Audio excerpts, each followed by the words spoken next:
Hello everyone! Ayan, good morning po sa inyong lahat and happy Wednesday. So ngayon lang po tayo makakapag-upload dahil na-busy po tayo kahapon. Ayan.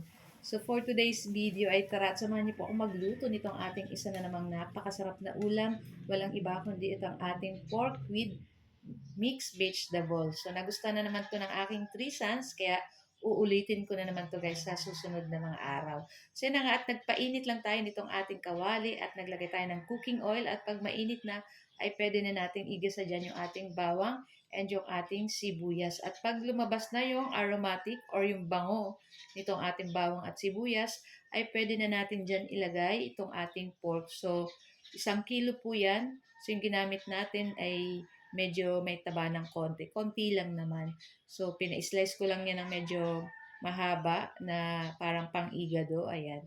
So, after nyan, magtimpla na tayo. Timplahan na natin yan ng patis.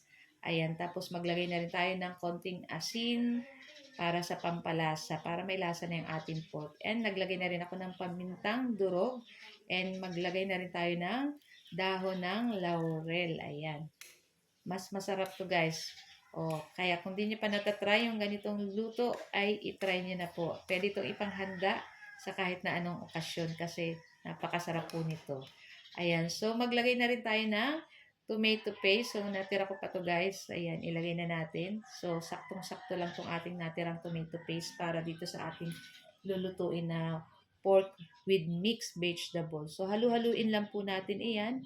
At magtutubig pa naman to guys. So lulutuin lang natin, palalambutin lang natin yung ating pork ng ilang minuto. So syempre, takpan po natin iyan para mas madaling lumambot yung ating pork.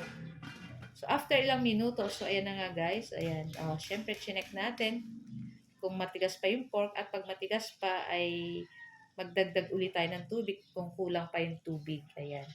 Tapos, magtimpla na rin tayo pa guys ng soy sauce. So, maglagay tayo ng konting soy sauce. So, konting-konti lang.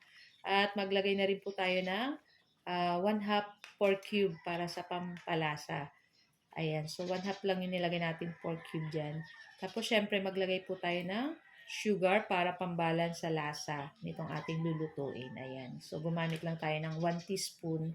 Tapos, ayan, at tinakpan ko lang uli. At, ayan, pag malambot na yung ating pork, ayan, pwede na po natin ilagay dyan yung ating uh, corn and yung ating carrot. Ayan, tapos lutuin lang po natin iyan. Ayan, syempre, huwag kalimutang haluin. Di ba? Napakasarap nito guys. Itsura pa lang.